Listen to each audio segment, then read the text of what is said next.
नमस्कार, मैं हूँ एस्ट्रोलॉजर अनीता चौहान। आप सब कैसे हैं? मैं भगवान से यही प्रार्थना करती हूँ कि आपके घर में हमेशा सुख समृद्धि का वास रहे। आपका और आपके परिवार के सभी सदस्यों का श्री प्रभु चरणों में हमेशा ध्यान रहे। इसी मंगल कामना के साथ आज का वीडियो शुरू करते हैं। आज का टॉपिक है, क्या आपकी कुंडली में भी ईश्वरीय ऋण है? ईश्वरीय ऋण अगर आपकी कुंडली में है तो आपको जीवन में बहुत परेशानियां देखने को मिलती हैं, खासकर पुत्रों की तरफ से। तो ईश्वरीय ऋण जो होता है ये केतु के दूषित होने के कारण होता है। जब भी कुंडली में केतु दूषित होता है तो आपको ईश्वरीय ऋण होता है। केतु दूषित कैसे होता है? केतु दूषित होता है छठे भाव में चंद्रमा या मंगल आ जाने से केतु दूषित हो जाता है, क्योंकि आपके पर ईश्वरीय ऋण पहले से चला आ रहा है। तो इस जन्म में भी आपको मौका मिला है इस ऋण से मुक्त होने का।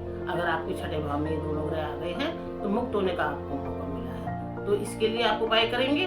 और दूसरा, ईश्वरीय ऋण क्यों होता है ये जानेंगे। ईश्वरीय ऋण हमें इसलिए होता है क्योंकि हमने अपने पिछले जन्म में या किसी और जन्म में अपने वंश में ही किसी का नाश किया है, किसी पुत्र की हत्या किया है या अपने वंशों के साथ बुरा किया है।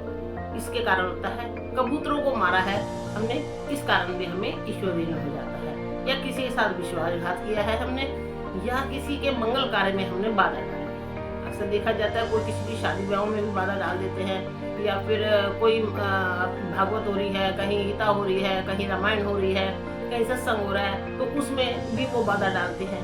तो इसलिए आपको ईश्वरीय ऋण हो जाता है। ईश्वरीय ऋण से केतु सजा देता है। केतु दूषित हो जाता है, फिर केतु सजा देता है।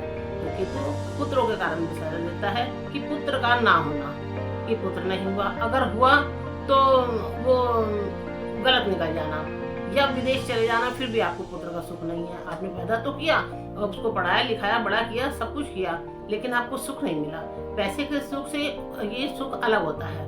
तो आप विदेश चला गया, आपको उसका कोई सुख नहीं हुआ। या आपने जो केतु का दोष होता है वो आपने किसी से विश्वासघात किया है, इस कारण हुआ है। और तो फिर आपको दूसरों के बच्चों की पालना करनी पड़ सकती है, कि जैसे आपका भाई है कोई जो गुजर गया, उसके बच्चे की आपने पालना करी, या कोई आपका ऐसा बच्चा हो गया अपंग जिसके कारण आपको सारी जिंदगी उसके साथ उसकी सेवा करनी पड़ी, कि उसका सुख कहीं नहीं है लेकिन उसको कर लिए करना पड़ रहा है आपको, कि उसकी पालना करनी पड़ रही है। एक मंद बुद्धि या अपंग बच्चे के साथ सारी जिंदगी निकालना कितना मुश्किल होता है, ये जो व्रत रहे हैं उनको ही मालूम होता है और किस स्थिति से वो गुजर रहे हैं। तो ये सब केतु के दूषित होने के कारण होता है और ईश्वरीय ऋण होने के कारण होता है। तो आप ये ना करें, और ना ही किसी की हत्या कराएं, ना ही कबूतरों को मारें, ना ही आपने किसी ईश्वर के किसी कार्य में बाधा डालें, नहीं तो इसका किसी जन्म में आपको फल जरूर भोगना पड़ता है। तो ईश्वरीय ऋण के लिए आपने जो छठे भाव में चंद्रमा और मंगल है तो उसके लिए वो केतु दूषित हो रहा है। तो उसके लिए उपाय करेंगे। अगर चंद्रमा है तो आप पानी का दान बिल्कुल नहीं करेंगे, क्योंकि आपका दिया हुआ पानी जो भी पिएगा वो दूषित है, तो फिर आप उसको कोई ना कोई नुकसान जरूर करेगा और वो उसका बुरा फल जो है वो आपको मिलेगा। तो इसलिए पानी का दान ना करें। जैसे छबील वगैरह लगा देते हैं, या अपनी बोतल में से शेयर कर लेते हैं, या अपने घर से पानी दे देते हैं। किसी पानी नहीं आ रहा है तो अपने नल की लगाई और अपने दूसरों को पानी दे दिया। ये सब आप नहीं करेंगे। घर का कोई और बंदा कर सकता है लेकिन आप नहीं करेंगे। तो आप करेंगे तो इसका आपको बुरा प्रभाव मिलेगा। दूसरा, अगर आपके छठे भाव में मंगल है, अगर मंगल है तो मंगल के लिए आपने साल में एक बार 6 किलो बाजरा ऐसी जगह डालना है जहाँ झुंड के झुंड कबूतर बैठते हैं। और अगर आप साल में 6 महीने में एक बार डाल सकते हैं तो बहुत अच्छी बात है। 3 महीने में भी डाल सकते हैं, आप हर महीने भी डाल सकते हैं।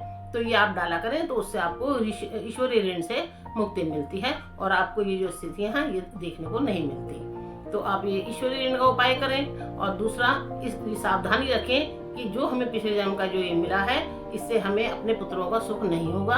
हमारा पुत्र जो भी होगा तो वो हमें सुख नहीं देगा, हमें उसकी सुख की प्राप्ति नहीं होगी। तो आपको जब ये उपाय करते रहेंगे तो आपको बहुत फर्क पड़ेगा और पुत्रों से भी आपको की तरफ से मिलने वाली परेशानी नहीं मिलेगी। बाजरे का उपाय करें, पानी का दान ना करें। ये सब करने से आपको ईश्वरीय ऋण से मुक्ति मिलती है। और आगे के लिए सावधान रहें कि हमें कोई ऐसा कार्य नहीं करना है जिसके कारण हमारे जीवन में ईश्वरीय ऋण की हमें प्राप्ति हो और फिर उसके कारण हमें जीवन में कष्ट हो। आप करिए और लाभ उठाइए। नमस्कार।